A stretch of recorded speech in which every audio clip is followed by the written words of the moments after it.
In my opinion, none of this is actually like me hating Overwatch. Yeah. In my opinion, none of this is actually me hating Overwatch at all.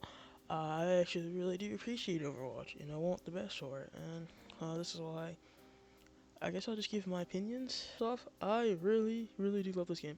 I have nothing against this game. I love this game so much, but um, I'm just saying some things that could probably happen. It's just my opinion. This is all my opinion. Nothing's really wrong with Overwatch. I just really want to say stuff, I guess, because um, in 2026 they are now showing that they are actually ready to fully commit to change instead of doing this half-ass change. I guess that's the best way I can say it. Like we had this awkward dark period from 2022 to 2025 where they wanted to move forward, but they didn't know what to do. Like they were scared. But them dropping it too, kind of like, in my opinion, symbolizes that they're just not scared anymore. That they're willing to actually change to become, um, just to become Overwatch. Like for Overwatch to become the best that it can be. I'm not usually used to speaking. I think I only spoke like one other time in this format, and that was a gift for Mercy. So if it's bad, like I'm sorry. Overwatch has done a lot in just a few months of this year alone, and I genuinely love this game. That said, there are several issues that I think could be improved, in my opinion. Two of the biggest, okay, it's not two anymore. I actually kept writing after this intro. Uh, but most of the biggest discussions though is the dominance of Hitscan and just some more Overwatch things in general. Addressing these areas can make the game more engaging, balanced, and enjoyable for a wider range of players. Overwatch's hit scan meta problem. Meta in quotation marks. Overwatch has a problem. A big problem that's been by the players dominating the competitive system for a long while, in quotation marks. Hit scan. There's such a focus on them, on the hit scans. Even if they aren't great right now, looking at Overwatch's hero statistics site, uh, and the date that I wrote this and technically recording is 3/27/26, so March 27 of this year, 2026. And yes, the pick rate wise, majority, if not all of them, are hit scans. Right now, the top 10 players, or top 10 heroes, is Soldier 76 with a 19.6% pick rate, Cassidy with a 17.6% pick rate, Emery with a 16.6% pick rate, Bastion with a 16.5% pick rate, Reaper with a 13.4% pick rate, Sojourn with a 13% win rate, pick rate, sorry, Ashe with a 12% pick rate, Junkrat with a 10% pick rate, Genji with a 10% pick rate as well, and then OnRun with a 9.9% pick rate. Their win rates are, with Soldier 76, 48.5% win rate, Cassidy's 47.3, Emray's 50.1, Bastion's 47.2, Reaper 5.1, Sojourn is a 44.9,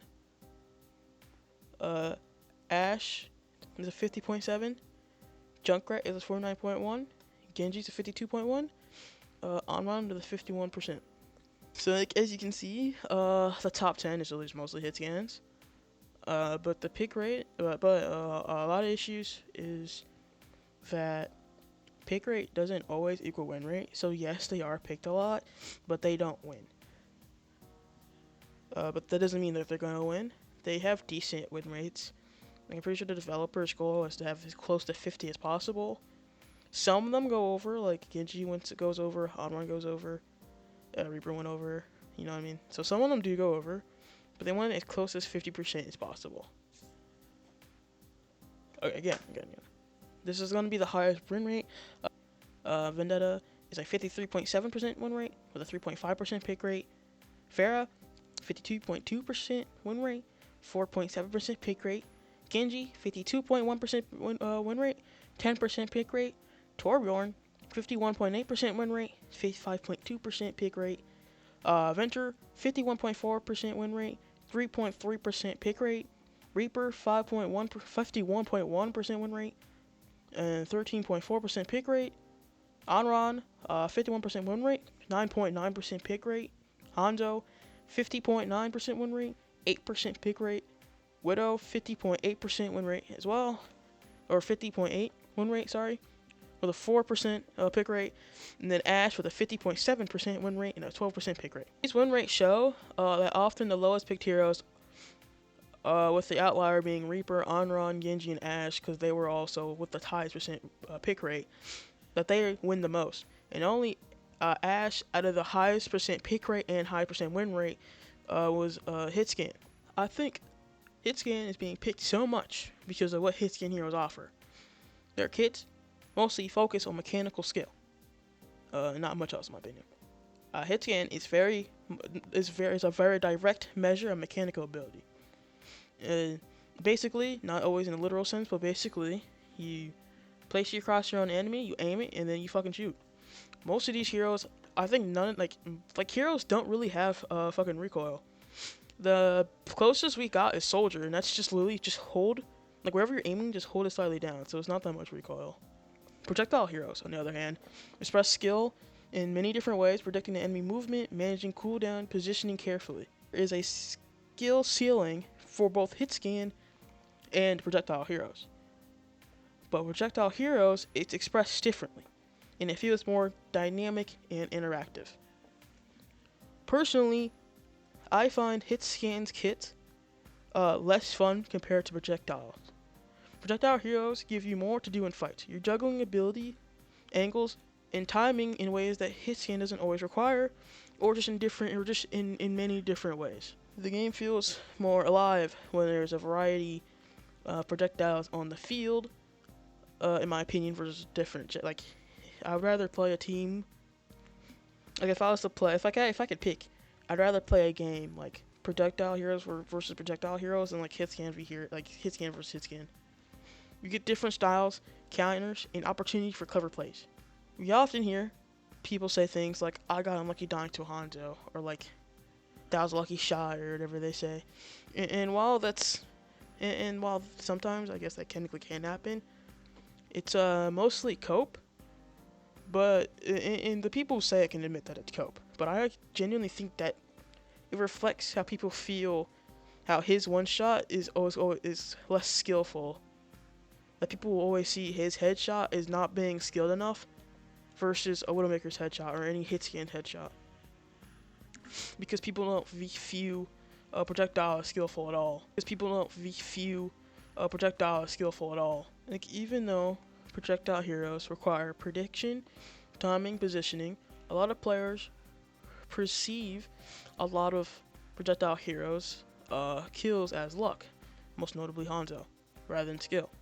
Even though hitting them still requires practice and aim, the perception makes projectile heroes feel more disrespected in terms of skill expression because people don't see their success as skills half the time. I honestly think the game would be oftentimes in some ways healthier if there was a more focus on projectile heroes in the balancing versus Hitscan.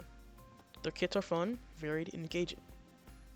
They give players more to do, more options in fight, and create gameplay styles that feel, in my opinion, alive and unpredictable. Hitscan heroes obviously can still exist. They bring their own style and skill expression, but maybe we should adjust how some of the Hitscan works, like range tweaks or selective nerfs. I don't think that Soldier 76 or Emre needs any changes. I think they're actually perfectly fine, but hopefully that could help balance the other Hitscan heroes though. So this way, Hitscans don't feel completely dominant, but also allow projectile heroes can shine without losing their identity the second a person swaps Hitscan on enemy team, basically. Even if you do go Hitscan, you still have an opportunity to get them, but like, you don't shut them down like completely, you shut everything down completely.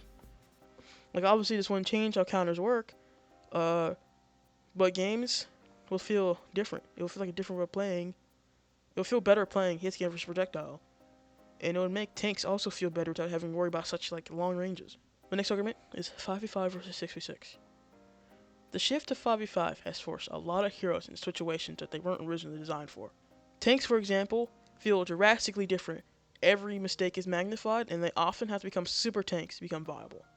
Meaning that the tanks have to become like buffed, double buffed, almost triple buffed to finally be viable or because if you want to simply do the thing, like playing the game, they can't peel properly. They can't peel properly anymore. Actually, I've watched many players, many ranked players, explain how it's not ethical to peel for your team anymore, and that your best decision is when the enemy tank dives, you stop the enemy team from helping their tank. Like, you know how you would may wall off? Basically, as a tank, you become that wall, and you stop them from pushing, and you have to, like, wait until your team kills the tank that dove them, basically. Like, it's not even with killing, or at the very worst, you trade backlines, which obviously, if you're not a tank, isn't fun, having to basically die, because it's not ethical for your tank to peel anymore. Supports face the same problem with their kits, having to cover far more ground, and they often have to use up every cooldown just to keep not only the team alive, but themselves, but also to win the team fight at the same time. And with DPS players, they might feel more independent, which was, in quotation marks, which was the original goal, but that independence come with a huge downside without that extra teammate. Fights feel punishing, swings feel extreme, and coordination is harder to maintain. 6v6, in contrast, allows fights to breathe. With more heroes on the field, the game actually feels brawly, but in a healthier way. Like, we all fight together or whatever, but it's not as punishing. It's not as punishing unless, like, your team is obviously losing. It's more team-oriented, and funnily enough, even with an additional person, the game still feels more free than 5v5. There's more room to breathe, which is funny. This all reflects better in Overwatch's original design philosophy. Tanks can peel. There can be one tank to peel, another tank to front line, and absorb the pressure without needing to be overpowered. Supports can focus on healing and utility without having to single-handedly save every team fight. And DPS can work with their team to pressure enemies and create space without having to constantly trade or solo carry. Another issue with 5v5 is how it changes the flow of engagements. In 6v6, fights tend to be more chaotic and exciting.